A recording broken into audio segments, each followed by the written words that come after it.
Welcome to another wonderful Susannah Calloway audiobook. We are excited to have you with us. Before we begin the story, please like and subscribe to our channel and share it with friends. This allows us to continue adding free clean Western romance audiobooks for you to enjoy.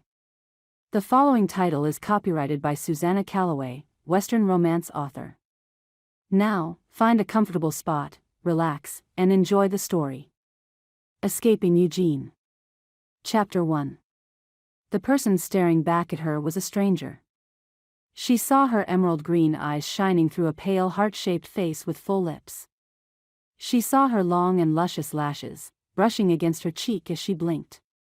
She saw her satin, bold red gown with its deep V-neck showing off the ridges of her collarbones. Why, the dress alone was worthy of attention by itself. But it wasn't her. Verdi Cameron sighed deeply, her lips parting as dismay filled her features. She stared at herself, but the image was so far from who she was that it gave her pause. It seemed as if her body were rejecting her appearance, recoiling at the image in front of her. It felt wrong. Verdi knew it was irrational, but there it was. She wanted to tear off the dress and slip back into her favorite white gown, but the hand on her shoulder reminded her that she did not have the luxury. "You look perfect, darling." Her mother fairly hummed with satisfaction. Breathtaking. Her mother, an older version of herself with her topaz gown, stood over her, staring at the reflection carefully. Not a word escaped her lips, but it wasn't in her mother's nature to stay silent for long. "All the men in the party will have a terrible time taking their eyes off of you," Mrs. Cameron purred as she moved away. Dread gathered in Verdi's heart as she thought of what was to come. Her mother's voice became a distant murmur as Verdi lost herself in her thoughts. "And dear, do remember," her mother's parting comments pierced through her, bringing her back to the moment. "Eugene Miller will be here. I strongly suggest you leave a spot for him on your dance card." Verdi's hand moved to the emerald chain around her neck, gripping it firmly as if to tear it away. She forced her hands to her lap as she thought about what was to come. How could it be that members of the same family could be so vastly different? Verdi had always felt as if she resided with strangers, creatures who did not understand her and made no attempt to do so. She would have done anything to avoid going to the ball, but she knew, at that moment, that coaches were driving up to their mansion, filled with men and women in their finest to enjoy a night filled with sweet talk and entertainment. Verdi detested it. She detested the whole notion of socializing with people who pretended to laugh as they glared daggers of envy and judgment. If it had been up to her, she would have thrown them out, but it wasn't up to her. She was forever stuck, and the thought depressed her. She knew she had to make her way downstairs, but she couldn't move, or rather, her body did not want to leave the sanctuary of her room, where she was now alone and content. The door opened, startling her. She turned, afraid that it would be her mother again. But to her relief, it was Emma, her maid. Emma was dressed in her uniform, a black frock with a white apron, her ebony hair in a bun resting on the nape of her neck. Her calm brown eyes regarded Verdi. "Miss Cameron, you must make your way downstairs. Your mother is asking for you." Verdi must have let her emotions show as Emma came near her. "I do apologize, miss. I know how much you hate these gatherings." "It's not just that, Emma," Verdi said.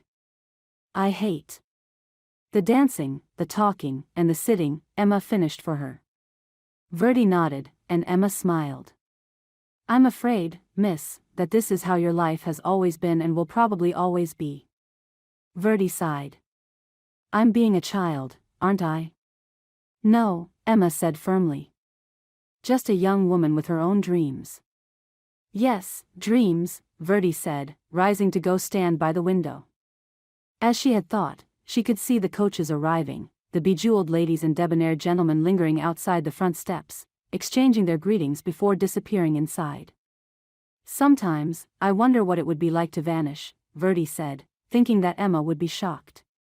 But to her surprise, Emma only said, "It's not an impossible idea, but not one that I would recommend." Emma bowed her head slightly and left the room. Verdi lingered a moment before following Emma, her palms gripping the seams of her gown. She walked through the hallway leading to the stairs and descended carefully.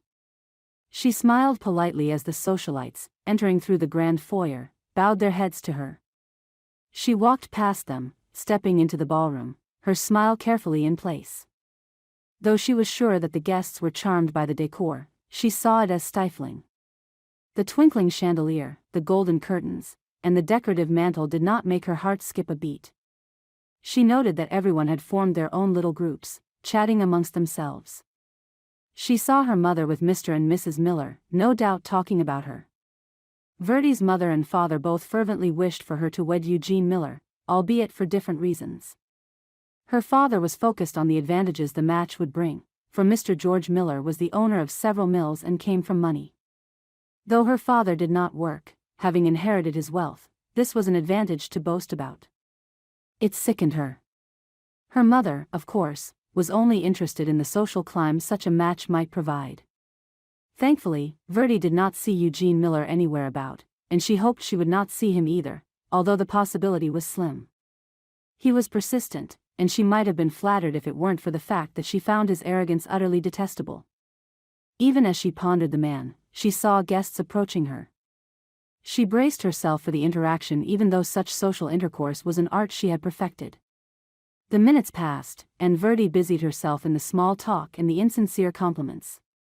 Eugene had yet to show himself, so she allowed herself to relax. The time for music was at hand.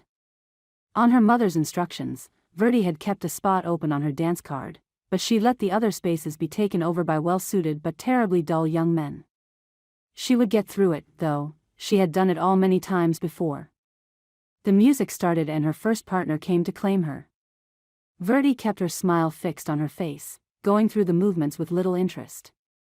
Her body knew which way to go, and she let it take over, her mind far away.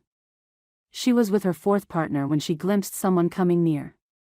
To her dismay, it was Eugene. In that moment, she realized just how much she had dreaded encountering him. "May I take the lady's hand?" Eugene interrupted, all politeness. "I am afraid our dance is yet to be finished," David Harrison, her partner, said. "I am sure she much prefers my company," Eugene retorted, a cocky smile on his face. Before David Harrison could utter another word, her mother appeared with a sweet smile. She chased away David Harrison, leaving Verdi with Eugene. It disturbed Verdi to see the glow of triumph that hid behind his perfect face. His blonde hair had been swept back, and his dark eyes took her in, flawlessly set in his strong face. She grimaced as his hands tightened on her, making her skin crawl. Oh, if she only could throw off his hands and retreat. But she was trapped in this show even as her mother beamed at her. "How have you been, my dearest?" he asked. "Fine, thank you." She forced the words out. "You do not seem well," he said slowly. "Has my presence flustered you?" She stared at him in disbelief, wishing that she could say something to deflate his ego, but instead, she pressed her lips together and remained silent. Eugene smiled in victory and to her relief, the dance ended. She was about to make her escape, when he caught her hand, leading her away. "Eugene, please let me go," she said, struggling to free her hand. "Come, Verdi, let's have a walk around your gardens." "It's cold outside," she said. "I'll ask your maid for a cloak." Before she could say anything else, he had already found a servant and asked her to fetch Verdi's cloak. Verdi could say nothing as he helped drape the cloak around her shoulders and took her hand. She shivered as she hugged her cloak tightly around her with her free hand. Eugene sauntered ahead of her, pulling her along, and she wondered if she could disappear. But then, he stopped. She thought that he would talk about the beauty of the gardens or perhaps the moon, or anything really that would have made her warm up to him, but instead, he said, "I am sure you were perplexed as to why I arrived late." "Unfortunately, I was detained on business." "Is that so?" It was the wrong thing to say, for he took it as an invitation to talk about the advantages of being as intelligent and prosperous as he was. She couldn't bear to stay and hear him boast about himself for another minute. "It has been long enough. Mother will be worried about me," she said, turning to leave. "I'm sure she won't be worried at all," Eugene said. "After all, you're with me." "Regardless," she said. "I must go." Tut tut. You must drop the pretense of being so shy. You and I are already arranged to be married. Verdi paled under the moonlight. I've heard nothing of that. Please, you mustn't be coy, Eugene said with a smile. I'm sure both our parents are already discussing when the wedding is to be. You overstep your boundaries, Verdi said coldly. I have heard nothing of this news, and I doubt I will. I will take my leave now. Her heart pounding, she turned, but she was pulled back by Eugene, who pressed her against his chest and said, My. You are rather upset today. Verdi pushed him away and rushed inside, shivering with disgust. Without any regard for her parents, she ran up the stairs to her room and closed the door behind her. She was beyond mortified at what Eugene had said. His advances today had been bolder than before, and the thought of marrying him made her cringe in fear. She could never allow it to happen. But, her mind whispered, what if he speaks the truth? No, she breathed. Never. She stripped off her clothes, put on her nightgown, and slipped under the covers of her bed. After tossing and turning, she drifted to a restless sleep. Chapter 2. What have you to say for yourself? Her mother demanded as she sat down for breakfast. Nothing, Verdi replied, knowing full well what her mother was going to say. You embarrassed both your father and me by leaving so abruptly. Eugene told us that you rudely disappeared upstairs, despite his company. I did not desire his company last night, Verdi said. And I do not desire it ever. Don't be such a child, her mother said. Eugene is a perfect gentleman, and when you are to be married. Married? Verdi cried with dread. So, it was true. Yes, of course. And soon. We've already decided it is to be 2 months from now, her mother replied smugly, sipping her tea. It will be the event of the year here in Philadelphia. Verdi looked at her father, her eyes pleading. I beg you, don't force me to do this, she said. Not Eugene, please. Verdi, hold your tongue, her father snapped. You will do as we say. We know what's best. Verdi gazed down at the cup of tea in front of her, her eyes filling with tears. After a long moment of silence, she dared to stand, leaving the dining hall for her own room. It was one thing to be born into the endless rituals of the rich, but to have no choice in her future was something she couldn't bear. Verdi had always dreamt of freedom, and marrying Eugene would be akin to trapping herself in jail. She had to do something. Anything. It didn't help that Verdi's parents had another outing already planned. To Verdi's horror, it was to be held at Eugene's parents' estate. Though her parents tried their hardest to convince her to attend with them, she was adamant. She could not attend, she wasn't feeling well. She sat in her bedroom, mulling over the mess she found herself in. Her door opened and Emma entered, a worried expression on her face. Verdi could only smile faintly. Miss? Emma began. I suppose the news has reached the servants, Verdi said. Emma nodded. Yes, miss. I can't believe they are doing this to you. I didn't want to believe it either, but I have no choice now. I must marry him. Ah, miss. You will never be happy. Emma bit her lip. I'm sorry. I speak out of turn. You're more than my maid, Emma. You're my friend, and you know me better than anyone else. But what can I do? Verdi asked despairingly. You must think of something. Emma said. There is nothing. Don't lose hope, Emma said fiercely. You'll find a way. I don't see how. You could leave, Emma said after a pause. You must leave this place. And where will I go? Anywhere, Emma said. I'm sorry again, miss. I dare say too much. But, as much as Verdi wanted to protest, she knew that leaving was the only way open to her. She had no idea how she was going to do it, but she knew that if she remained there, she was going to lose her mind. Father has money. If I borrow some, Verdi said slowly, I can go to the next town. Hide there for a while. Shall you go right now, miss? Emma asked. She looked suddenly disturbed. "Oh, I've said too much. I take it back. I have no choice." Verdi frowned. "Perhaps if I talk to my parents again, they might agree to not make me marry him." "Haven't you tried already?" Emma asked. The door opened. And another maid entered the room. "What is it?" Verdi asked. Mr. Miller asks for your company." Verdi paled and exchanged a glance with Emma before getting up, taking her shawl, and draping it around her shoulders. She knew that she couldn't avoid it any longer. She had to confront him. She walked downstairs to the drawing room, where he was waiting for her. Eugene was dressed impeccably, which for some odd reason, made her dislike him even more. He had a smirk on his face as he looked her over, wrapped up in her dark red shawl. "Mr. Miller," Verdi said with a calm she didn't know she possessed. "To what do I owe this pleasure?" "I was disturbed that you didn't come to our gathering, so I came to see you," he said. "To see how your health fared." Verdi kept her face calm as she realized that her parents had used her health as an excuse. "I'm perfectly fine now. Nothing that a day of rest will not cure." "I suppose it must have been the shock at learning about our marriage," he said with a condescending smile. "Yes, I suppose so." "I have to go back to my rest," she said. "You had better make your way back to your party." "But what if I wish to spend more time with you?"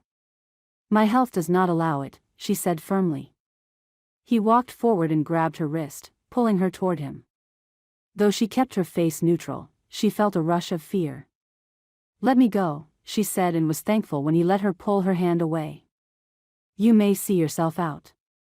You can be coy as you want, my dear, but soon." He left the rest trailing, and she knew exactly what he meant. He left her, closing the heavy entry door behind him. She headed back up the stairs but faltered when she reached the hallway to her room. Emma was there waiting for her and rushed to her side to assist her. "Miss," she cried, "what happened?" "You're right, Emma," Verdi said shakily. "I must leave or I will be forced to do something I cannot do." "But how?" "Father's money. I will borrow some. And I shall take some of my clothing, but not the most expensive ones. Anything will do. I must hurry before my parents come back." Emma bit her lip. "I'll make sure everyone is distracted so you can leave." She put her hand on Verdi's arm. "Go to the train station. There you'll be able to catch a train to the nearest city. Please contact me somehow, miss. Let me know you're all right." Verdi nodded, and Emma let go of her to run downstairs. Verdi went to her parents' room. She pushed open the door and stared at the interior. It was done in velvet, and the red covering seemed to mock her in the shadows.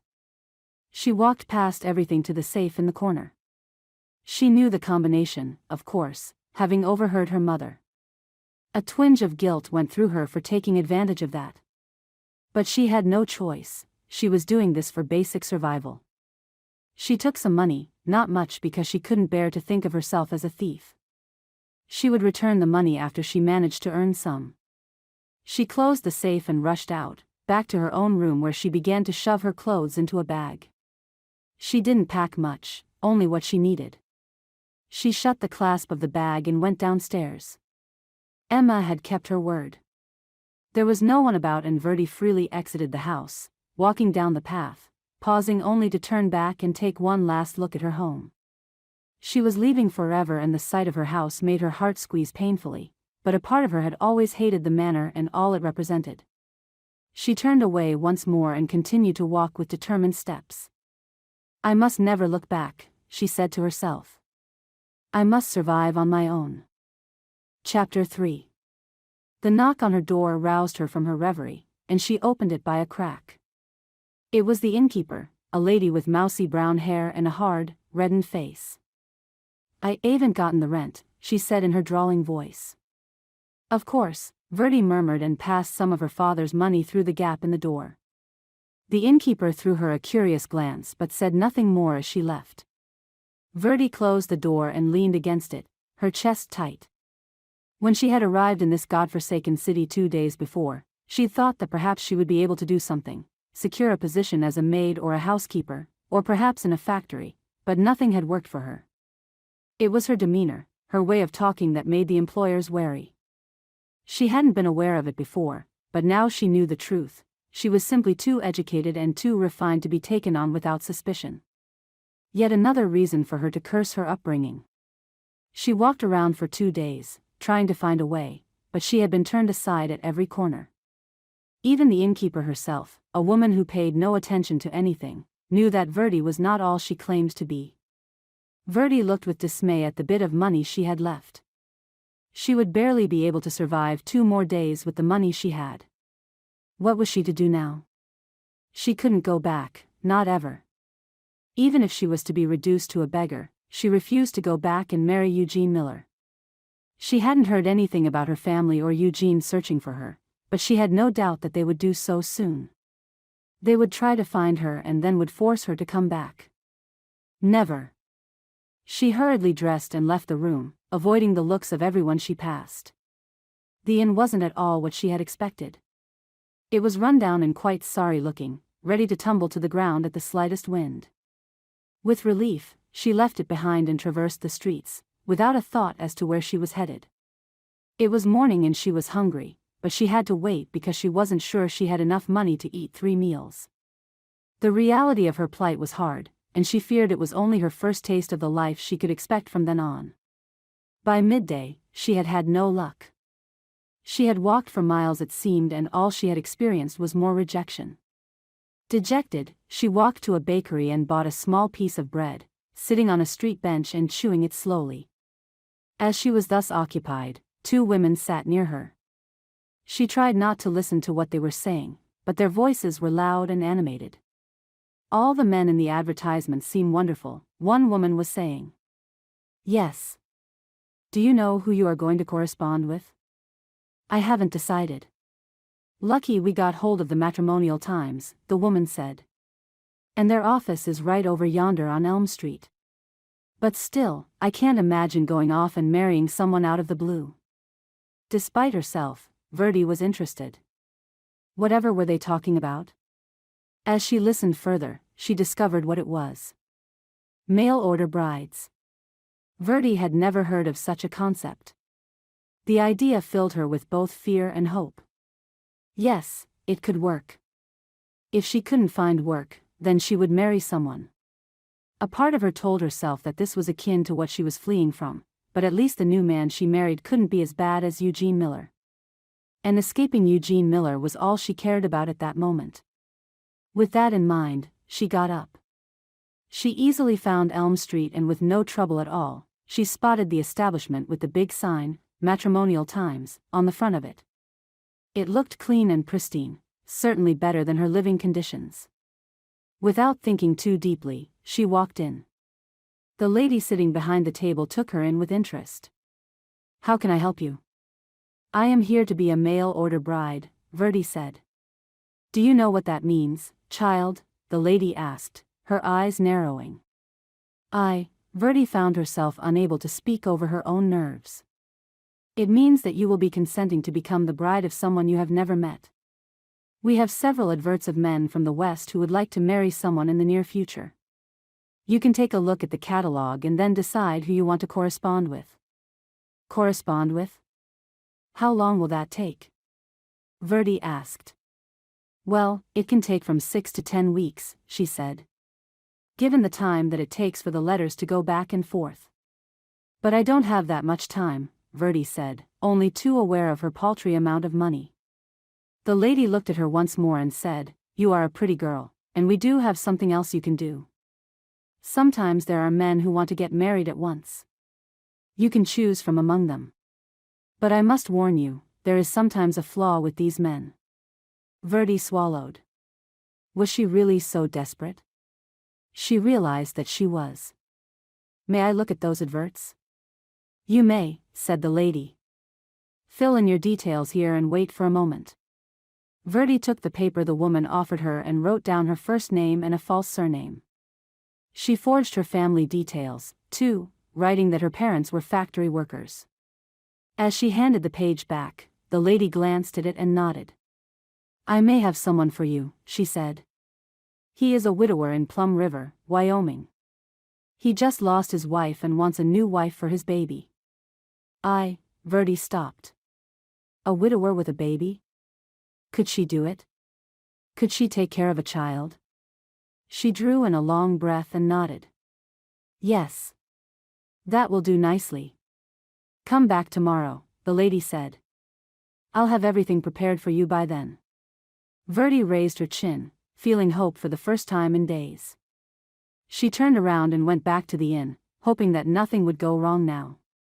The next day, Verdi was back at the matrimony establishment. The same lady was there, and she handed Verdi an envelope.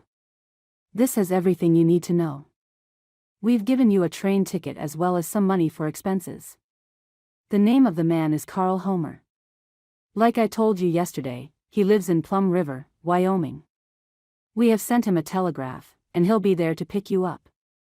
It'll be a long journey, so prepare yourself." Verdi nodded as the woman spoke to her and took the envelope with shaking hands. Her heart slammed against her chest. The rest of the conversation blurred in her mind, and it was only when she stepped outside that she realized she needed to know when she was to leave for Plum River. She had no idea how long her journey would take, what kind of man Carl Homer was, or how to take care of a child. But she was sure she could do it.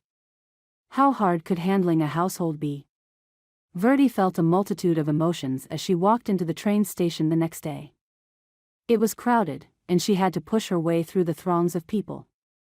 She felt scared but excited, incredulous but wary, not to mention surprised that she could function with such conflicting emotions. She found her seat, sat down, and sighed softly. She had made inquiries beforehand and had learned that this trip was going to take her more than 2 weeks. That, too, was uncertain as there could be such alarming things as Indian attacks or other delays along the way. Regardless, she was going to have a lot of time to reflect on her decision. As she stared out the window, the train's whistle blasted through the cool air. Verdi let out a big breath and wondered how her family was. Had they tried to look for her? She had been in the city nearly a week but had no evidence of them. Perhaps they had let her go. Even that thought caused a mixture of sadness and relief, sadness as the thought of them not searching for her made her feel unwanted, and relief that she was indeed free. She looked down at her pair of gloves, feeling cold despite them. She tried to calm herself. There was no point in being nervous now. She had to be strong. After all, in a few weeks she would be married and the mother of a child. This was no time for her to be a child herself. She leaned back against the seat and closed her eyes. Chapter 4. The train was slowing down. Verdi yawned, hiding her mouth behind her hand. She had spent a good deal of her voyage dozing. Now, she looked out the window in expectation. She had wanted her first sight of Plum River to be perfect, but all she felt was trepidation. Now, as she gazed through the window, she decided that it didn't look terrible, just very different with its dirt roads and dusty buildings. Her first view told her that life was going to be harder there than she had been used to back home. The stops on the way west had become increasingly different looking. The land was distinctive, and she'd had no idea that the country was so vast and that acreage could stretch as far as the eye could see. The folks along the way seemed good-natured enough, but they didn't have the eloquence of speech that she was used to back home. Not that she had any problems with a lack of eloquent speech, but she worried that she would find it hard to adjust and that she wouldn't easily fit in. Verdi hoped her new husband wouldn't judge her by her manner of speaking. She hoped that she would lose some of her refined air. She'd try not to let her educated background become too obvious. But she was scared. What would Carl Homer be like? What about his child? There were so many unknowns about this entire decision, and she had no idea how she would manage to maneuver her way through them. The lady at the marriage establishment had told her that her fiancé would be waiting for her. But what if he wasn't? She didn't have his address with her, so how would she get to him? The more her thoughts swirled through her head, the more anxious she became. After the train screeched to a halt, she climbed down onto the platform and looked about, wondering what Carl would look like. She couldn't identify anyone and was about to go outside and try her luck when someone approached her. Before she could take him in properly, she heard his deep voice. "Verdi Gilmore?" Verdi startled, frozen. She was a little taken back at the last name, but then she recalled that she had used an anonymous name so that there would be no chance of anyone from home ever finding her. She found herself nodding, and then as she took in the man, her heart began to quicken. He had a lean face with dark brown hair, haunted gray eyes that seemed to pierce her soul, and a tall frame. She suddenly found it hard to speak. "Why yes," she said. "I'm Verdi." "I'm Carl Homer," he said quietly. "Follow me." Perplexed, she did so. Was that it?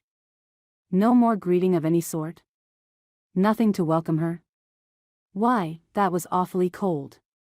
She could sense from his haunted eyes that he was grieving. In truth, he didn't look all that pleased to meet her. But still, she couldn't stop the way her heart was beating against her chest, threatening to break through. What was this strange reaction to him? Looking at his back, she felt heat spread to her cheeks. They were outside now, and he led her to a coach standing ready for them. He didn't take her bag from her, so she handed it to the coach driver, who obliged. Carl didn't help her up either, which seemed cold. She wanted to talk to him, but she felt his reluctance. Curiosity burned through her. Who was this man? Why was he so stony? And if he didn't want her there, why had he sent for her? She wanted desperately to ask him, but his demeanor was anything but friendly. "We'll be married tomorrow," he said. "At noon." "I see. Today, you'll stay at the inn. It won't do to have ya in my house before." "I see." That was it. Nothing more. Not even a goodbye as he left her in front of the inn. Verdi was alone once more. She walked into the inn, feeling completely displaced and homeless. Who was this Carl person? What would he bring into her life? She didn't know, but what she did know was that she would have to fortify herself or she'd never be able to go through with the wedding. And it was imperative that she go through with it, she'd burned her bridges. With that, she walked into the inn, ready to get on with it. As a child, Verdi had been often asked what she imagined her wedding day to be like. She had never gotten the chance to answer aloud. Her mother had always taken over the question, describing the luxuries that Verdi would be privy to, such as a beautiful gown, the perfect decorations, and a sumptuous feast. Even at that age, Verdi loathed the sound of it. Privately, she'd always dreamed of a simple wedding, filled with flowers and love and a wonderful groom who would take her in his arms with a tender kiss. Never once had Verdi imagined a wedding day like the one she ended up having. Carl came to take her from the inn early the next morning. She dressed in her best gown. It was nothing close to what she used to wear, but it was lovely nonetheless. Carl himself wore a simple suit and avoided all eye contact with her. Verdi was aware of that strange feeling in her chest once more. She was even more taken aback by the hurt that threatened to take her over at Carl's refusal to acknowledge her. She had never felt so unwanted in her life. But the fact was that he did need her. Maybe, he didn't want her, but he needed her. The statement itself boggled her mind. The two went in to the preacher and his wife, who were waiting for them. It was a simple matter of exchanging vows and signing the documents. And then it was over, and Verdi was being taken to his homestead. This was the moment she'd been waiting for, but also the moment she'd been fearing. She was finally going to meet his child, the baby she was to mother. Carl did not talk to her most of their time in the wagon, but then finally he said, "Let me make myself clear. I require a mother for my child and nothing more. Don't expect me to be anything more to you." Verdi swallowed and nodded, keeping her mouth shut. She was stunned into silence. "My child," he dragged it out, "is the most important thing to me now. Nothing else. You will keep the house and care for my child." "I understand," she said quietly. Carl nodded and was silent once more as Verdi felt a tiny crack form in her heart at his cold words. But what had she expected? She had come here for selfish reasons as well, to run away from her family. For a fleeting second, she wondered if she should share that information, but she decided against it. What was the point of doing so?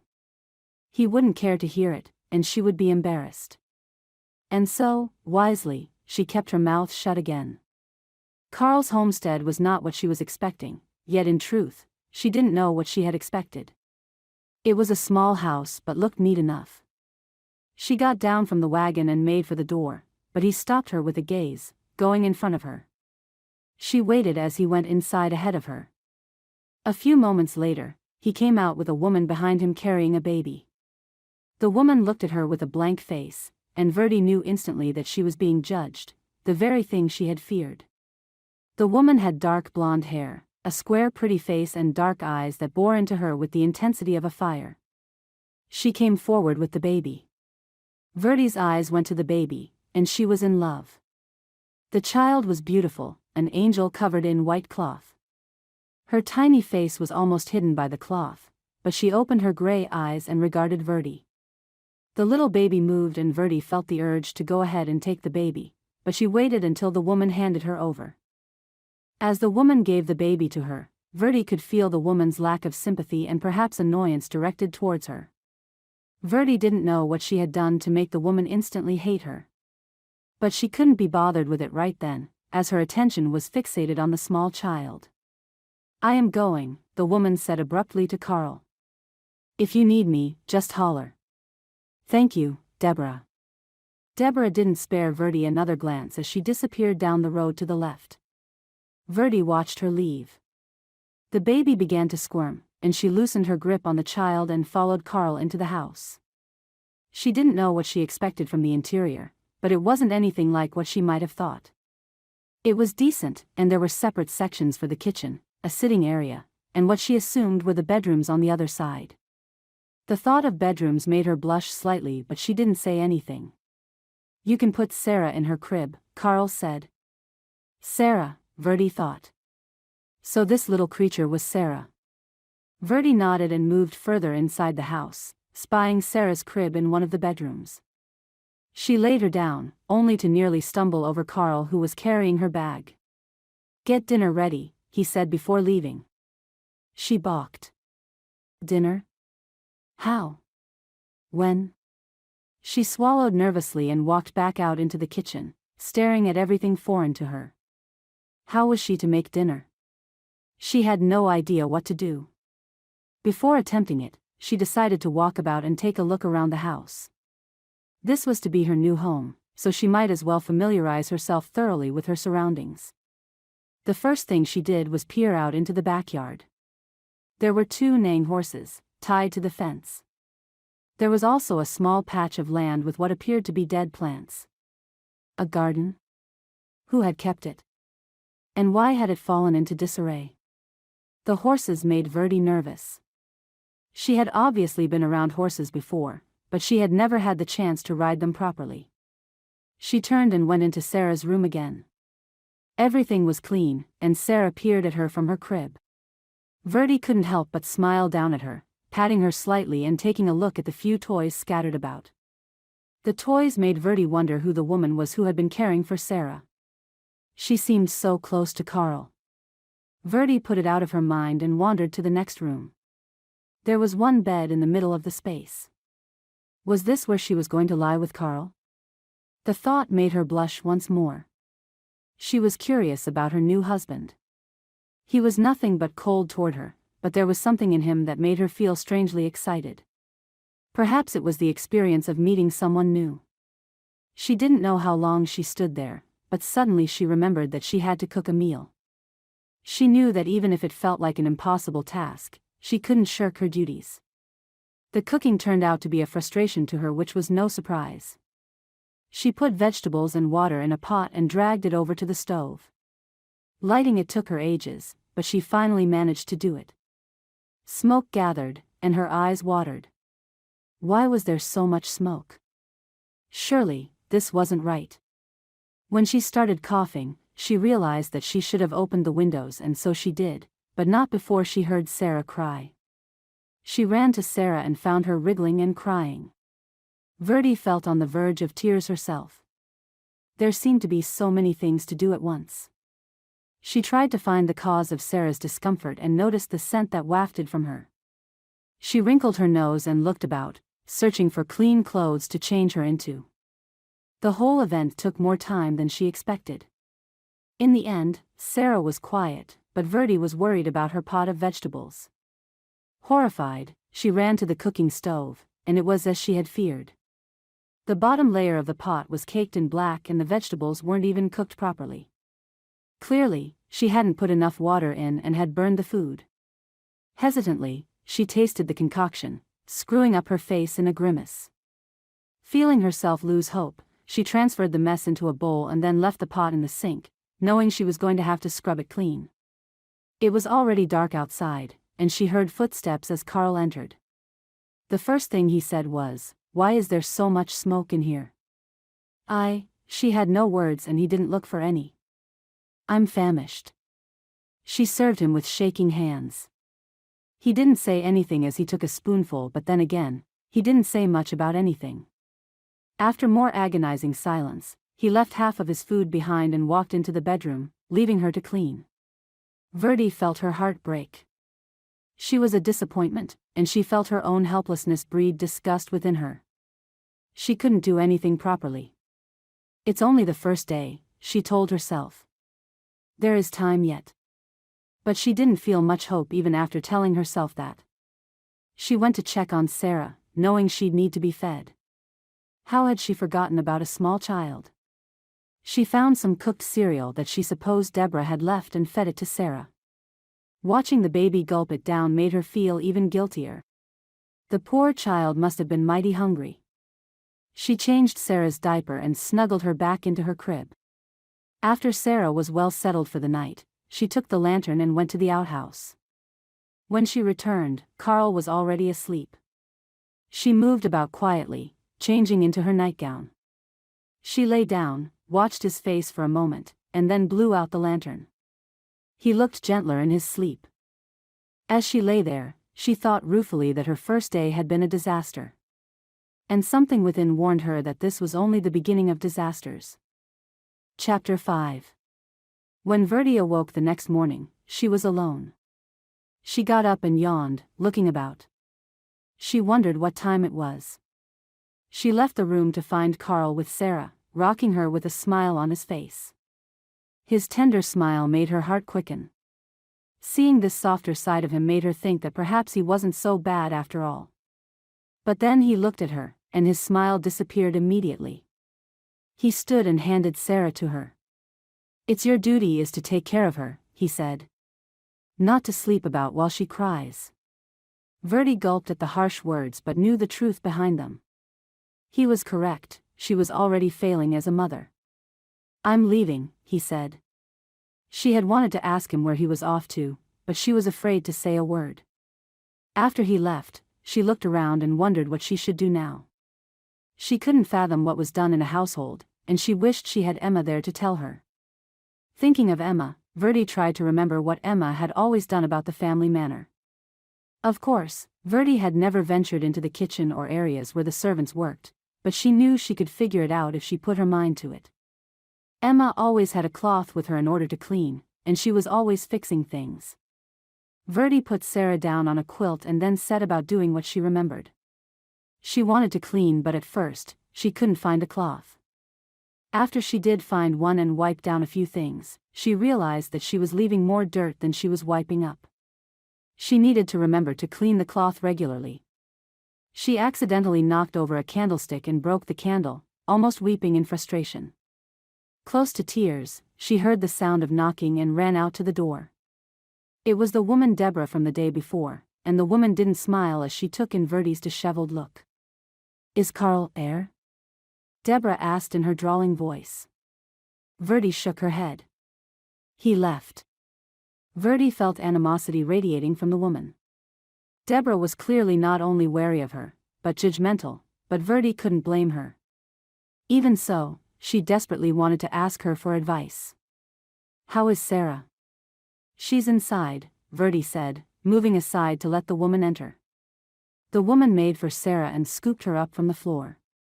"Her nappy is wet," she said accusingly. "And she seems hungry." "You fed her?" The child was whimpering and there was a wet stain on her gown. Verdi felt like a fool.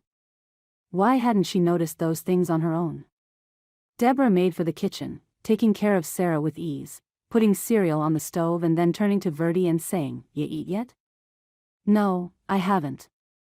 Deborah nodded, increasing the amount of cereal in the pan. It wasn't long before she set down a bowl for her. She wasn't mean, Verdi realized, but Deborah didn't like her much. The thought made her smile sadly. Deborah gave her a look and then set about feeding the baby. "I imagine the beds is unmade, too." Verdi made no answer. "Do you know how to cook?" Verdi was too embarrassed to admit the truth, and Deborah let out an exasperated sigh. She muttered under her breath, making Verdi feel smaller. Verdi wished she could disappear. This wasn't what she had envisioned. "Make a stew," Deborah said. "If you know what that is. It's the easiest." With that, Deborah disappeared out the front door. Verdi wanted to race after her and beg her to stay, but her pride kept her in place. She could do this. She could. Verdi pushed away the bowl, finally giving way to her tears and sobbing into her palms. This was terrible, a terrible mistake. She should never have come here. How was she going to get any work done properly? Deborah's manner spoke volumes. Perhaps Carl also saw her as useless, and she wouldn't blame him if he did. She was proving to be a terrible excuse for a wife. She felt the tears coming again, but she refused to give in to them this time. Sitting around blubbering wasn't going to help anything. She was going to prove that she could handle that precious child and a household. If it was the last thing she ever did, she was going to do it. She hadn't left her previous life just to give up. With her determination renewed, Sarah stood up and set about to cooking once more.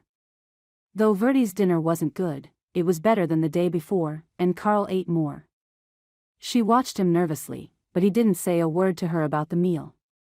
At least, he hadn't complained. But one sentence from him made her realize her inexperience more fully. "You done the washin'?" Verdi was mortified. She hadn't washed any clothes. She hadn't even thought about it. Her face said it all, and she saw his eyes narrow. I will get to them soon," she muttered. With that, he left her alone again. She tried to gather her wits. She had made so many mistakes in 2 days that she didn't see how her determination could save her. She had to do better, or there would be no point to it all.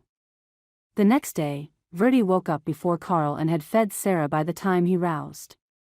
Though he didn't say anything, she felt that maybe he wasn't so angry with her anymore. There was no way to tell as she served him his hot cereal. The silence was intimidating, but she refused to dwell on it. Maybe it wasn't so bad as she thought. That day, she decided she was going to do the washing, even if she had no idea how to do so. By mid-morning, she had lugged the sheets outside with her. She wondered where Carl kept the soap and what pot he used. She found a large tin tub and filled it with water from the pump, which thankfully produced water after she'd poured in a cupful like she'd seen Carl do while yanking up and down on the handle. Inside the tub was a cake of soap, and a washboard was under the sink. She took Sarah outside with her and set her up on a quilt. Then she began scrubbing the sheets and clothes. It was hard work, and she felt her skin tear and roughen with the pressure. The sheets were impossible, their heavy bulk seeming to mock her. She did the best she could, finally heaving them onto the line where they dripped like a rainstorm. Verdi had no idea how clean they actually were, but still, she stood there with a silly grin on her face as she observed the full clothesline. She'd worked extra hard on the baby's diapers, now realizing that she would need a bundle to make it through each day. 15 of them hung neatly on the line. Sarah started to fuss, and Verdi was eager to get her fed. She looked sleepy too, so a nap was probably in order. Verdi didn't know what else the baby ate besides the cereal, but she figured a nice bottle of milk was needed. Inside, she looked in the icebox but didn't see any milk. She'd have to ask Carl later. As she was looking about, she noted that there were few supplies left and the thought of having to go to town made her pause. How was she to manage that? She thought about it as she fed Sarah, smiling at her happy gurgles. Sarah really was a sweet child, and she seemed to be warming up to Verdi. She was dabbing the spilled cereal from Sarah's chin when she heard a knock on the door. It couldn't be Carl because he wouldn't knock. And even if it was, they would have little interaction. Her heart ached at the thought, and she went to open the door, Sarah in her arms. It was Deborah.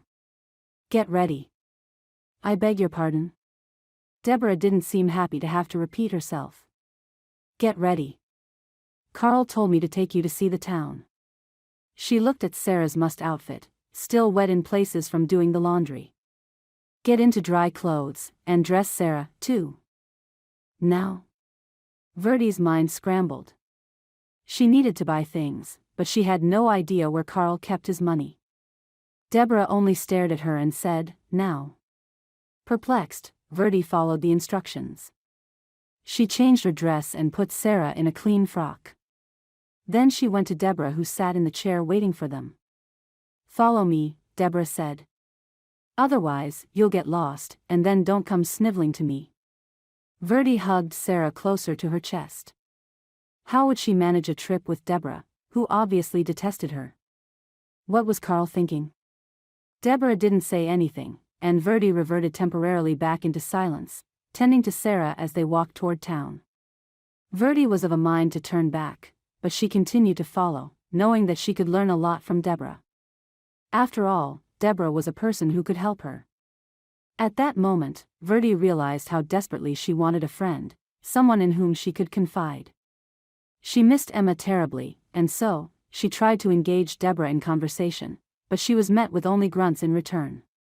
She kept trying until they were in the middle of town. When Verdi had arrived a few days before, she'd paid little attention to the town, but now she admired the rustic charm it possessed. Of course, it was nothing like her booming city back east. But still, she got a good feeling from the place. The buildings were mostly unpainted, they were cared for. She even saw some cut barrels with flowers in front of a few businesses. She found that she was enamored by her new hometown, which was a great relief to her. Deborah went into a mercantile and proceeded to buy a few supplies. Verdi watched her carefully, noting what she did and didn't purchase. She was aware of the gazes on her. That she was the new face in town was evident. The gazes made her self-conscious, and she hugged Sarah closer. The tiny body gave her strength. Deborah eyed her as she bought things, as if waiting for Verdi to say something. But Verdi watched and memorized. She would do it next time alone. She wouldn't need to depend on anyone. "Where does Carl work?" Verdi asked, as they were heading back out of town. Deborah looked at her in surprise. "You don't know?" "He owns a trade shop." "I see," Verdi said politely, not having the faintest idea what that was. Deborah sighed heavily. "It's a shop where we take our things and keep them there in return for money. Of course, people like you wouldn't know." "People like me?" Verdi said. "Educated, upper class," Deborah said, raising her chin. "I don't care for Carl's choice in this. You had all the things you could ever need, and yet you came here. And you can't do anything." Deborah shook her head in obvious disgust. "You can go the rest of the way yourself." "So, I done my duty. Showed you the town." Verdi stared after her.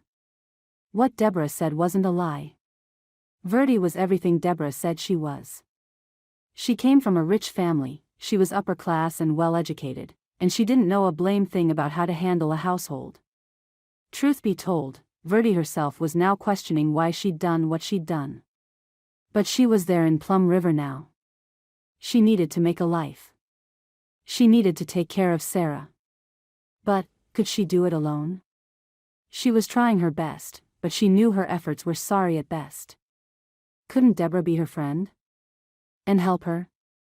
Verdi walked toward her lone house with one arm laden with Sarah and the other with the bag of groceries Deborah had practically thrown at her. Verdi let out her breath in a huge sigh. The tasks she had to complete were going to take a lot more of her courage than she'd thought. Sarah began to fuss in her arms, perhaps aware of the turmoil in her new mother's heart. Chapter 6. That evening, Carl didn't seem aware of her preoccupation, but it wasn't as if Verdi thought he would. He ate his meal, spoke a few words to Sarah, and turned in for the night. After learning from Deborah about where he worked, Verdi had many questions for him, but she bided her time, knowing that it was too soon to ask. As she rested in her chair, she glanced around the house, feeling the ghost of Sarah's mother about her.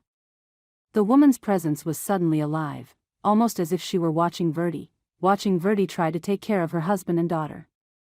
Verdi knew she would never measure up, and the thought crushed her.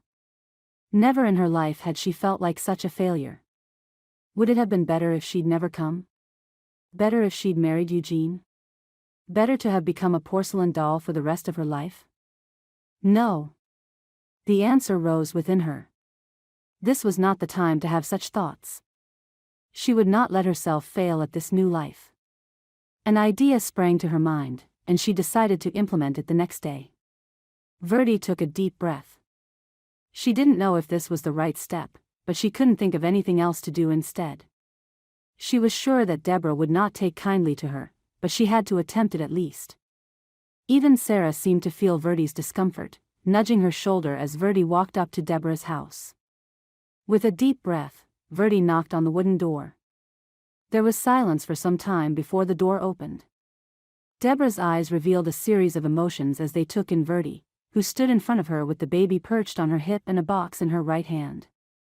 Before Deborah could speak, Verdi said, "I brought some food for you. For the trouble you took the other day." Verdi fully expected Deborah to shut the door on her, but instead, Deborah let out a deep sigh and gave up defeat. She gestured for Verdi to enter, and Verdi did so. Her eyes quickly took in everything around her. The house was similar to Carl's except for the fact that it was tidier.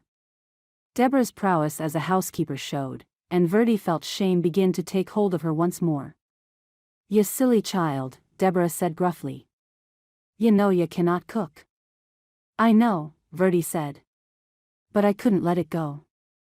Deborah was silent for a long moment and then she burst into laughter, shocking Verdi.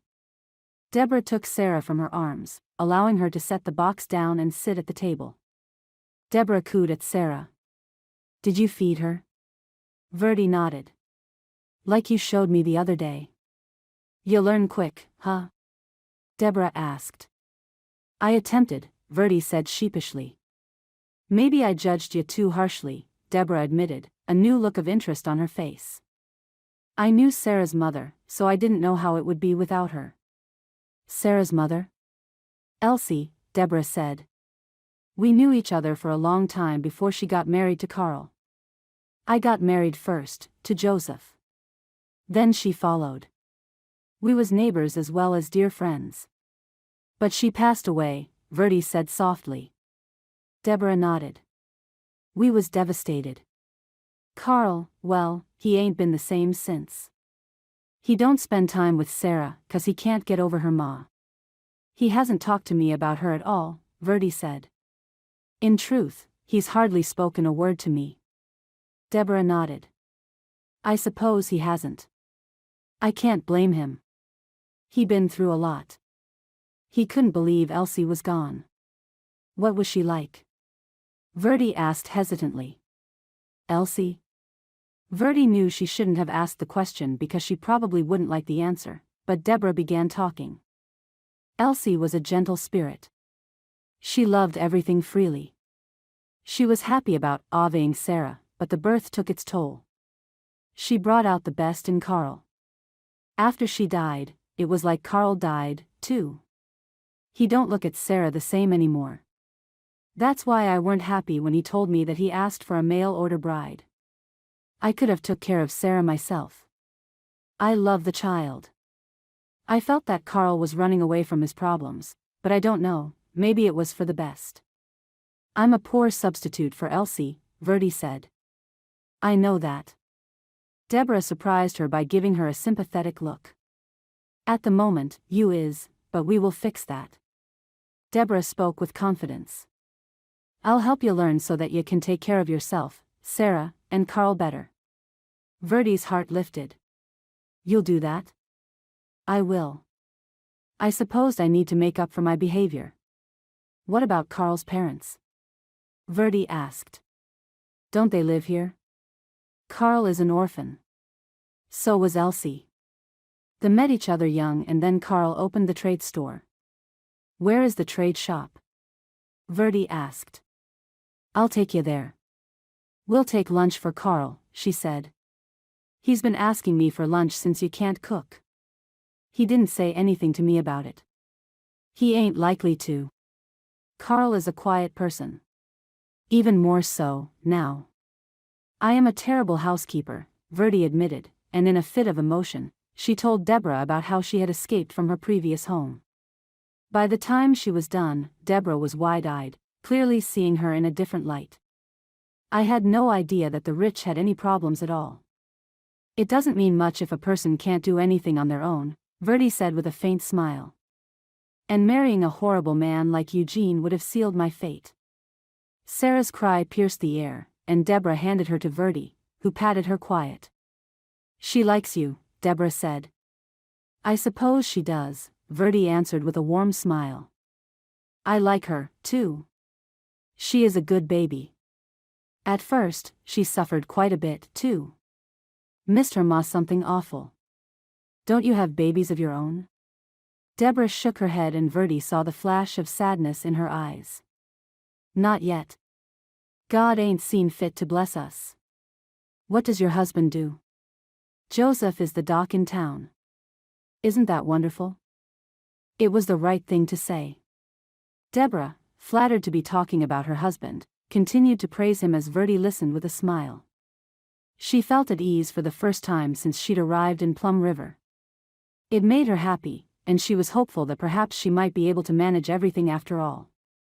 Chapter 7. The next 2 weeks had to be the most satisfying weeks that Verdi had ever experienced. Deborah quickly turned into the companion that Verdi needed and desired. Deborah schooled her in many things: how to take care of Sarah, how to handle the housekeeping, and how to manage the accounts. In 2 weeks, Verdi could at least say that her food was palatable, and Carl seemed to agree, although he still didn't say anything directly to her about it. He continued to be remote, but Verdi was patient, and she prayed that she would eventually win him over. It was evident through their interactions that Deborah desperately wanted to be a mother, but she was waiting for the grace of God. She didn't talk much about it, but it was clear from her expression when she looked at Sarah. It made Verdi wonder if she would ever bear a child herself, but she brushed the thought aside. She was already a mother with Sarah, and she didn't need anything else.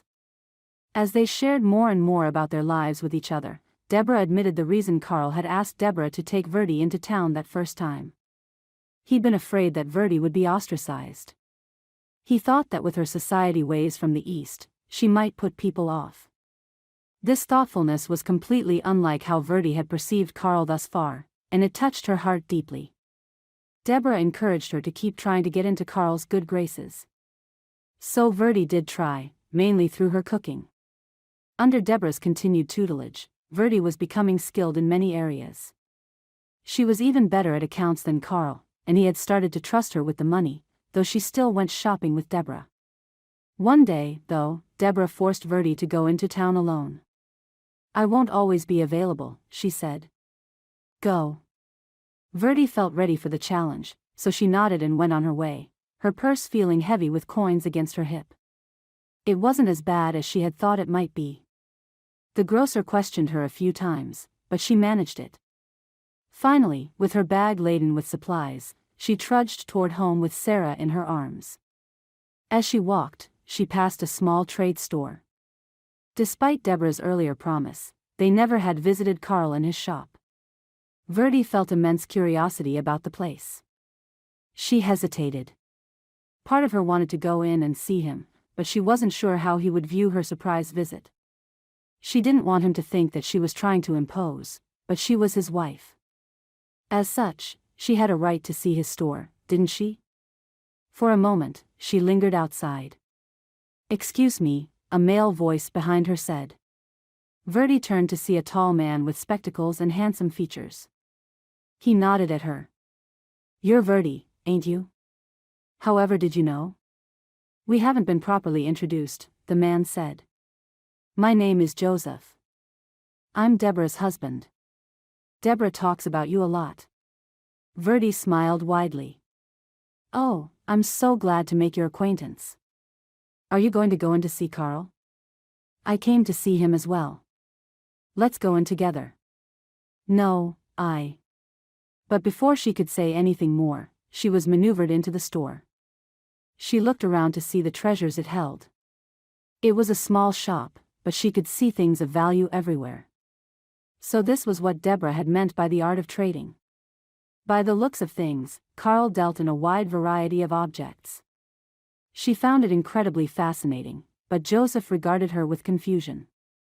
It couldn't be that this is your first time here? Verdi was saved from answering by a small bell, and then they saw Carl appear behind the counter. His face was tired. As he looked up to see them, his eyes narrowed. She shivered when his cold gaze penetrated her. Joseph was oblivious to her discomfort and went forward to greet his friend, talking about something or the other. Verdi waited, shifting Sarah to distribute her weight better.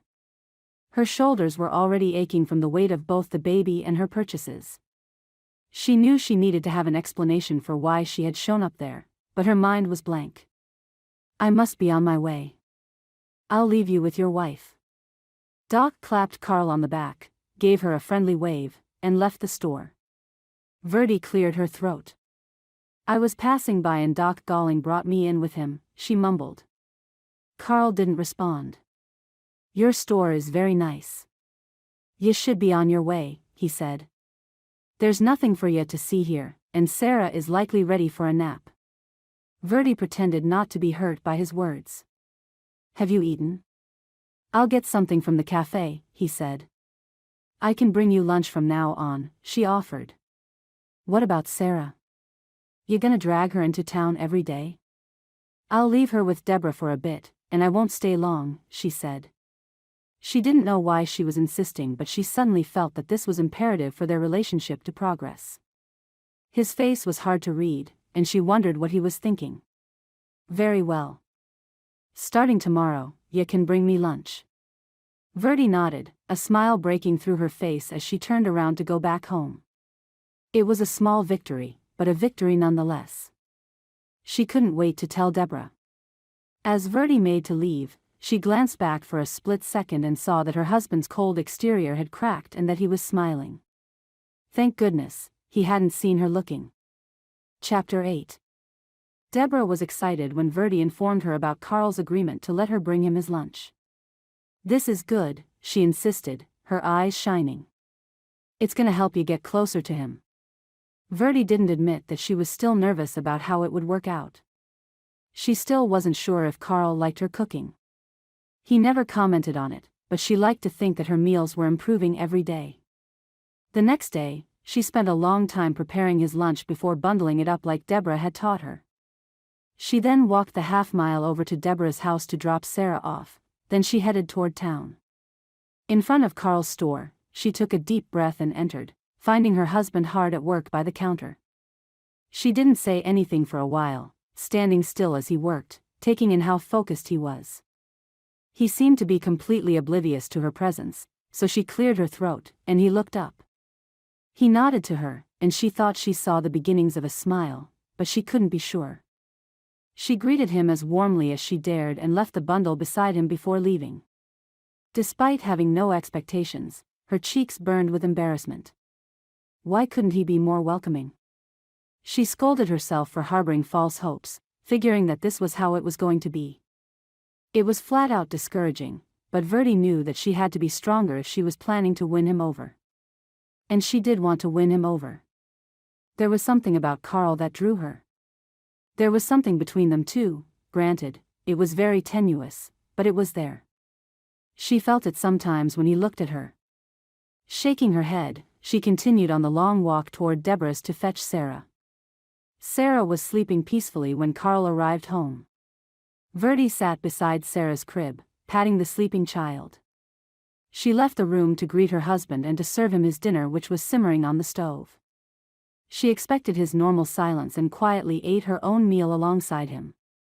As she was clearing up, he said, "Do you walk to town?" Verdi's eyes widened. Were they to have a conversation after all?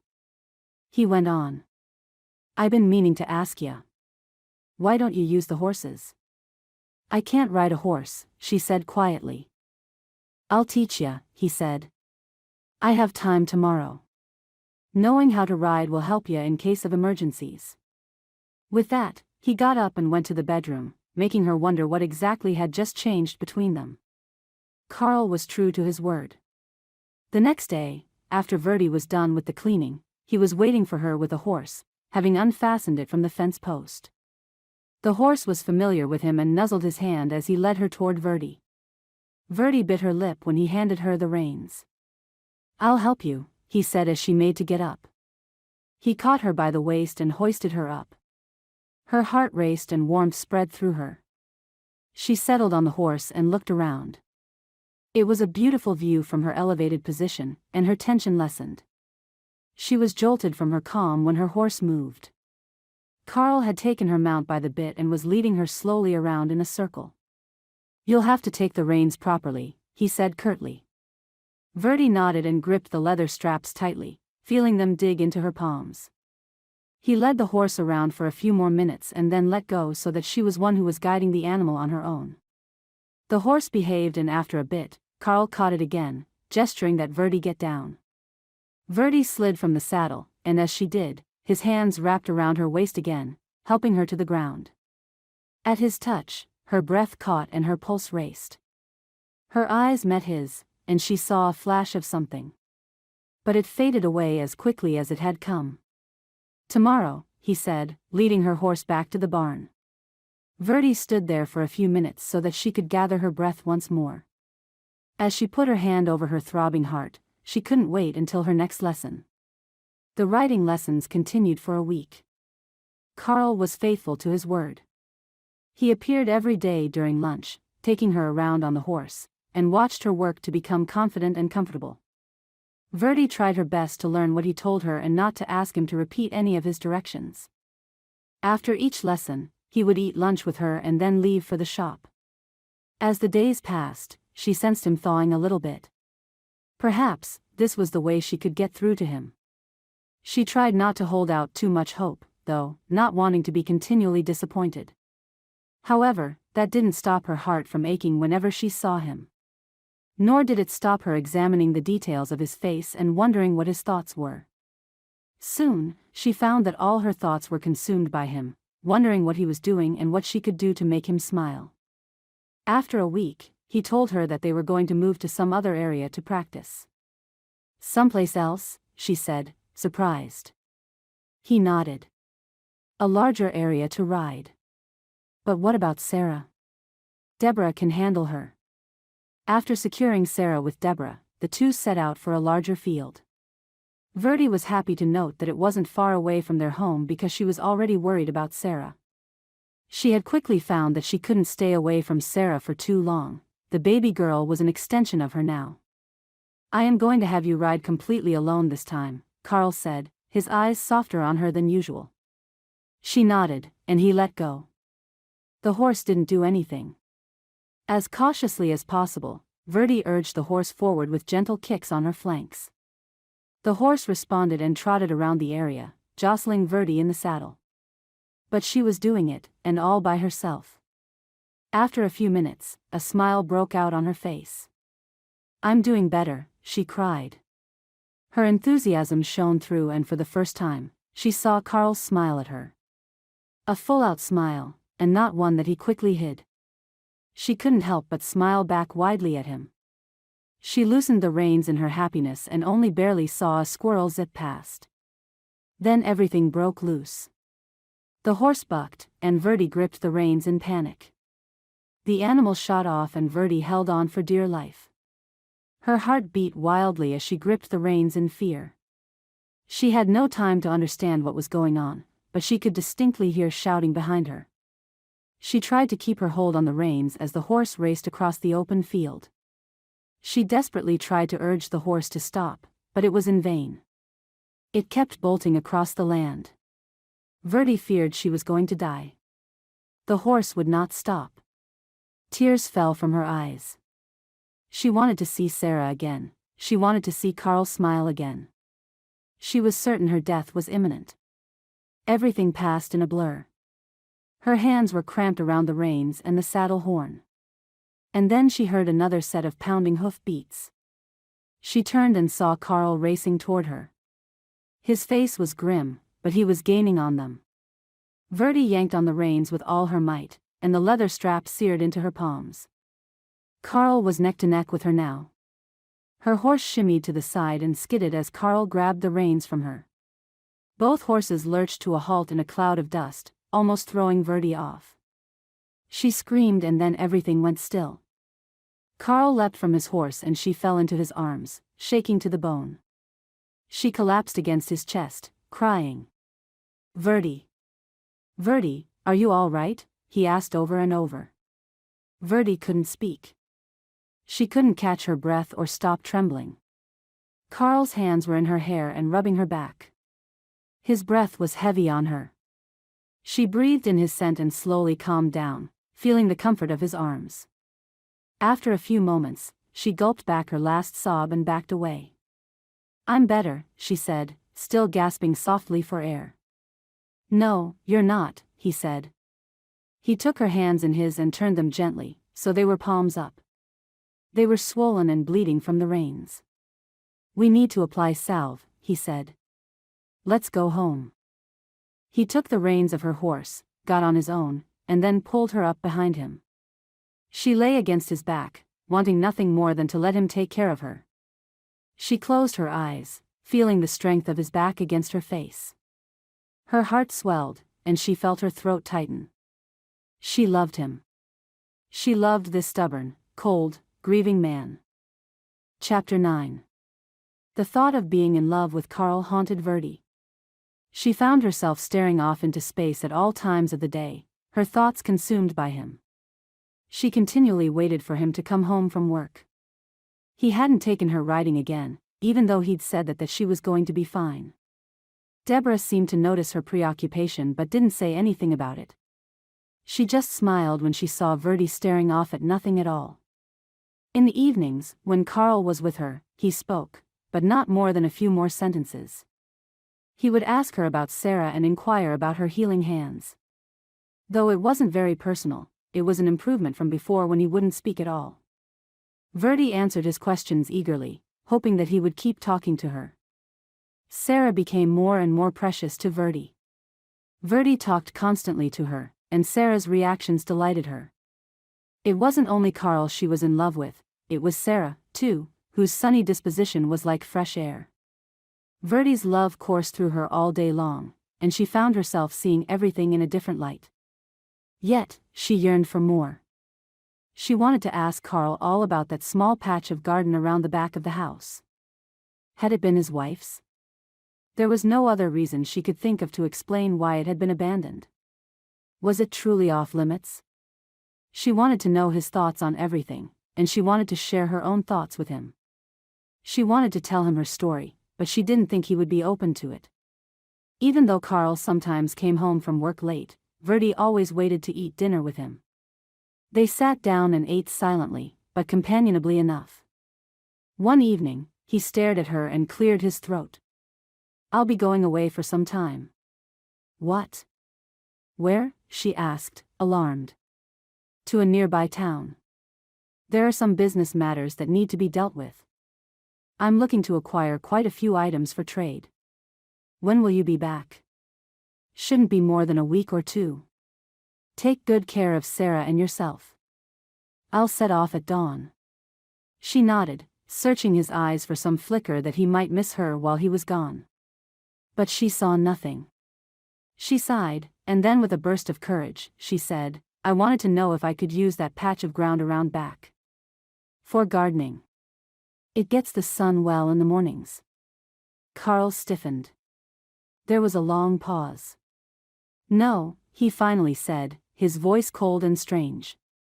His tone was so harsh that she felt her heart falter. As she looked at him, she saw anger in his eyes, as well as unmasked sorrow. He glared at her.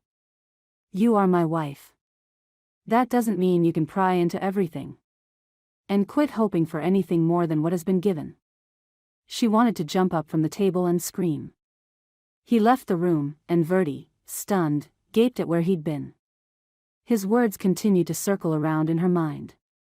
She could never have imagined that a simple question would have elicited such anger from him. She shivered as she recalled the look on his face. He was truly angry at her. And then she knew. It was as she'd suspected. That patch surely had something to do with Elsie. It must have been hers. Verdi cursed herself for being foolish. She had been too pushy. She wasn't Elsie, and Carl didn't love her. She was only someone he'd married to secure a mother for Sarah. The finality seeped into her, and she wanted to wail with pain. Who was she fooling? Carl would never love her. Her heart squeezed painfully at the truth. She had stupidly grown to love him, but she could never hope to be anything to him. She sucked in her breath. She didn't follow him into the bedroom. Instead, she went to Sarah's room and sat down by the small bed pushed against the wall. She looked into the crib at the sleeping baby's face. The child was so peaceful that Verdi felt her heart swell with love. It was then that she decided she would not hope for Carl's love again. She would be content with Sarah's. It was not what she had hoped for, but it would have to be enough. Enough, she whispered into the empty air as she closed her eyes. Verdi was tight-lipped when she bid goodbye to Carl. He gave her a terse farewell, having reverted to his usual cold demeanor. As he left on his horse without a word, she turned away. She bolstered herself with the thought that she was going to spend the day with Sarah as usual. At first, it was fairly pleasant, but as one day stretched into another, Verdi ached for Carl. Deborah visited often, but the nights were lonely, making Verdi realize how much she yearned for Carl beside her. Sarah was an obliging baby, and Verdi worked tirelessly to make sure that her needs were met. Even so, the first week of Carl's absence passed slowly. The air was turning cold, and Verdi bundled Sarah up nice and warm. The lowering temperatures brought a sudden increase of illnesses around the area, and Verdi prayed that Sarah would be safe. Unfortunately, her prayers would be for naught. It happened one late afternoon as she was cleaning the house. It was time for Sarah's dinner, and Verdi went to fetch her from crib where the baby had been napping. As she walked in, she didn't hear the usual welcoming gurgles. All she heard was silence. Sarah was a cheerful child, and Verdi's heart filled with fear as she edged closer. Sarah's eyes were closed, but her chest moved up and down rapidly. Verdi reached for her and found her burning to her touch. "Sarah," she whispered. "Sarah, dearest, open your eyes." There were no words as Sarah struggled to breathe. "No, no, no," Verdi whispered as panic crept up her spine. She continued to whisper as she picked the small baby up. Moving quickly now, she wrapped both Sarah and herself up. She had to get to Deborah's, and as quickly as possible. Joseph would know what to do, he had to. The distance to Deborah's house seemed longer somehow even though she knew the way well. She felt her breath come out in puffs, and she held on desperately to the small bundle in her arms. She nearly cried out in relief when she arrived at the door. Her knuckles rapped wildly against the wood, and when the door burst open, she rushed in without waiting. "Whatever is the matter?" Deborah asked. "Sarah. She's sick." Verdi's voice was strained with fear. "Fever. She can't breathe well." "Where is she?" Joseph appeared, and Verdi unwrapped the child so that Joseph could see her. Joseph's face instantly showed his concern. "She's terribly sick," he said. "Deborah, boil some water. Quickly." Deborah nodded and scurried off as Verdi tried to catch her breath. "You did well coming here," Joseph said. "We'll do our best." But even as he spoke, worry creased his face. Deborah made up a room, and Verdi lay Sarah down on the bed, sitting beside her. Deborah brought in a steaming kettle, and she and Joseph fashioned a tent for the baby. Verdi helped as she could, but she was nearly frozen with fear. After an hour, the fever had not budged. Verdi frantically bathed Sarah's forehead with cool water, praying that it would help. Throughout the rest of the evening and the following day, Verdi did not leave Sarah's side. She refused all food, knowing that in her worry, she wouldn't be able to keep it down. All she could do, all she could think about, was trying to help the small child breathe. The fever fluctuated, and Verdi's hands on Sarah felt hot with it. She bit her lip to keep from bursting into tears herself at the thought of Sarah not recovering. Joseph and Deborah worked tirelessly beside her, bringing in fresh steaming water and applying poultices to the child's chest. Verdi tried to get little Sarah to drink something, but the poor child could barely swallow. Verdi couldn't sleep that next night. She was so petrified that something terrible would happen to Sarah if she closed her eyes for even a moment. Deborah tried to urge her to sleep, but Verdi refused. "Please take a rest, Verdi. I'll watch her and then you can take over for me." "No. You rest. I'm not moving." Sarah spent the hours wheezing with her small chest moving up and down while she worked to breathe. 2 excruciating days passed, and still Sarah's fever hadn't gone down. Joseph assured them that they were doing all they could. Verdi wouldn't leave Sarah's side, even though more than once she fell into a troubled sleep. But when she was awake, she dabbed the child's forehead with cool water and squeezed drops of water into Sarah's mouth. Verdi looked like a ghost of her former self. Her eyes developed sunken dark circles and her face grew pale. She was tormented with the thought of Carl not knowing his child was deathly ill, but she didn't have a clue where he was. They were going to have to wait until he came back. Joseph volunteered to go to Carl's place daily and care for the animals. On the 3rd day, Sarah began showing signs of improvement. She took water now and even small amounts of food, but Verdi was heading toward a collapse. Deborah fussed loud and long, trying to get Verdi to sleep in her bed, but Verdi wouldn't do it. Joseph just shook his head and said, "You cannot move a mother from her child." Sarah remained listless, but she rested more peacefully, and Verdi's hope that she would recover grew. Sarah had become everything to her. She loved the child unconditionally and all Verdi wanted was for her to be well again. During that next night, Verdi crawled onto the bed with Sarah and patted her tummy till the child fell asleep. "Keep recovering, darling," she whispered. Sarah's response was to move slightly, and Verdi kissed the child's forehead, tears escaping her eyes. Verdi sank into a deep sleep.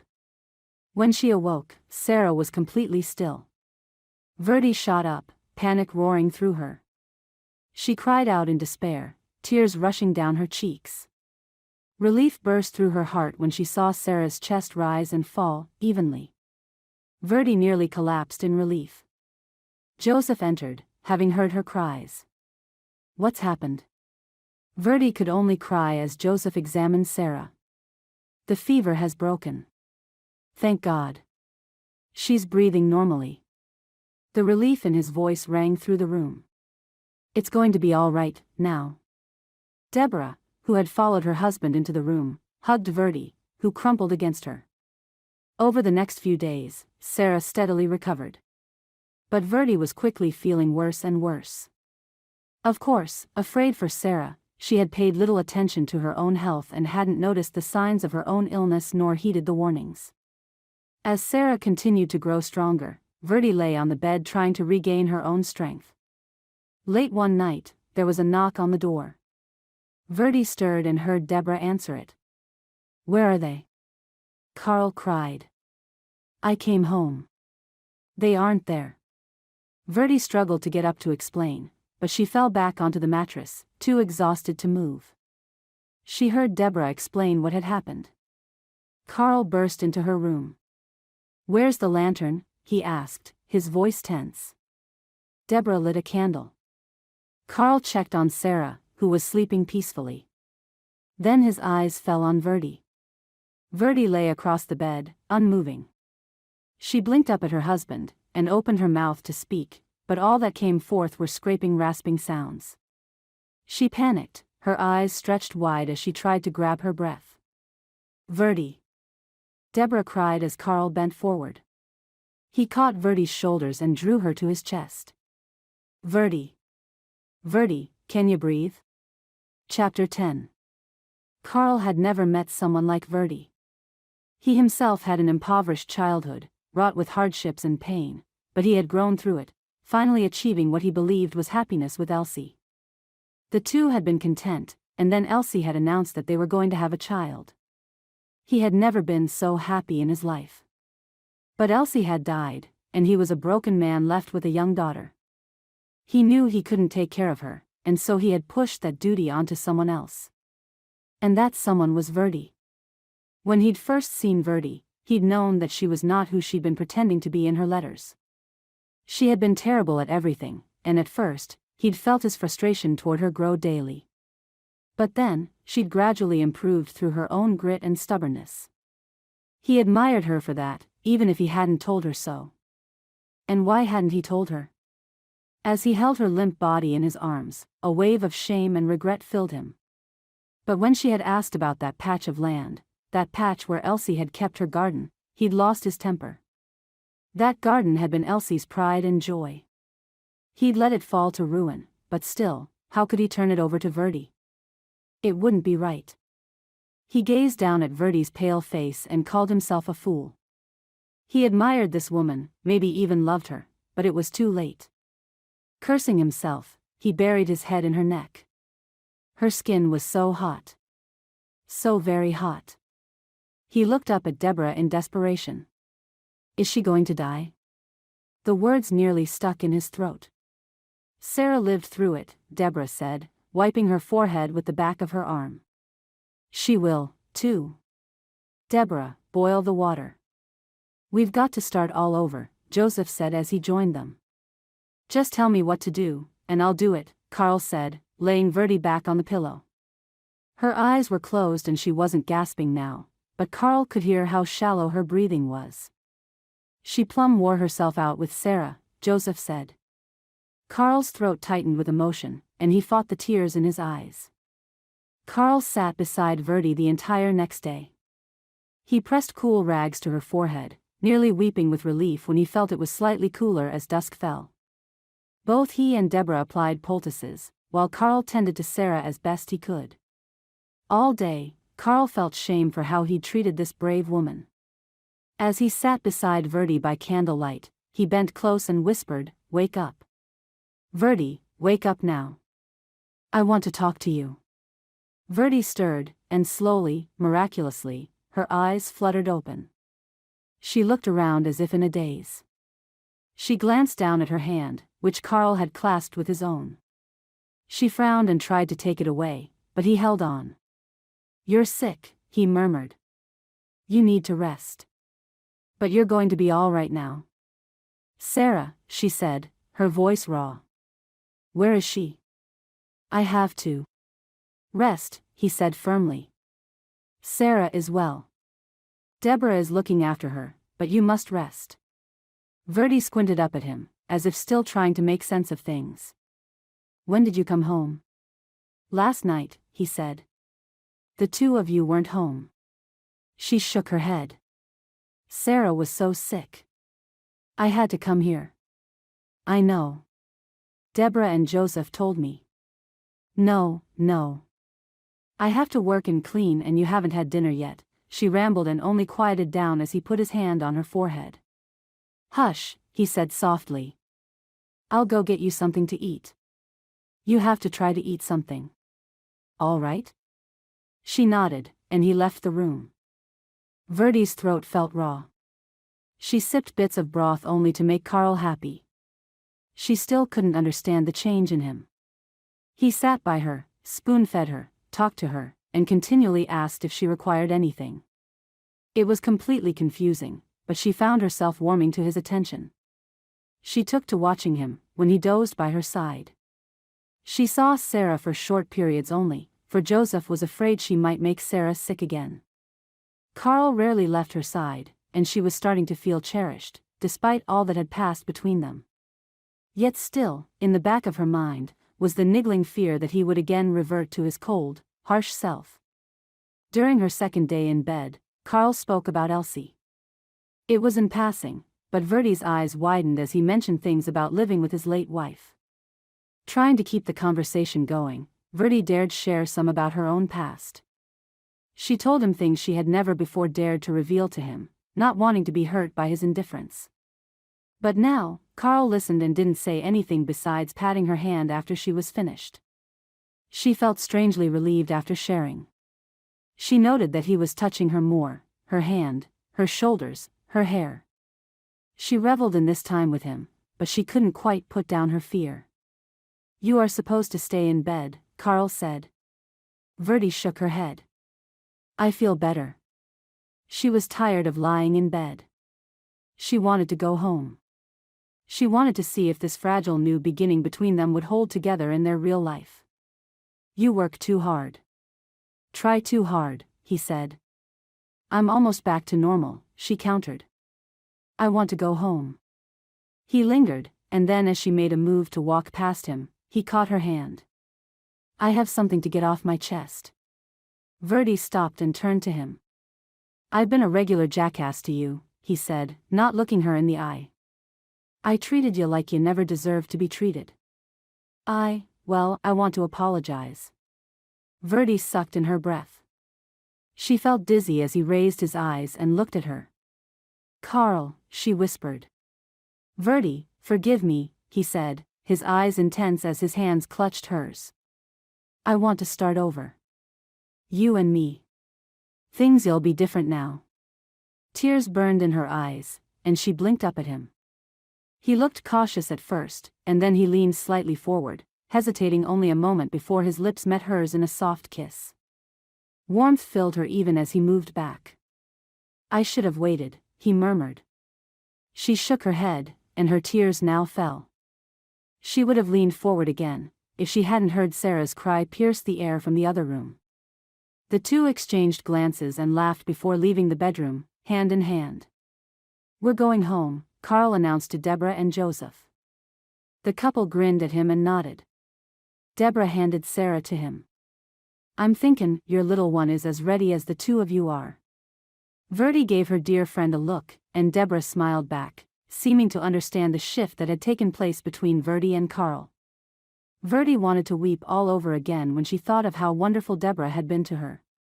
How, in so many ways, Deborah and Joseph had saved her and Sarah. "Thank you," she murmured, her eyes brimming with tears. "No thanks needed. You just get on home now." Deborah straightened her shoulders. "I'll check on you soon." Verdi nodded and grasped Carl's hand.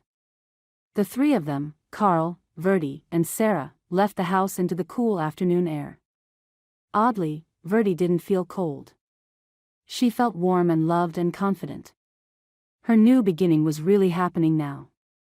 She was sure of it. The end.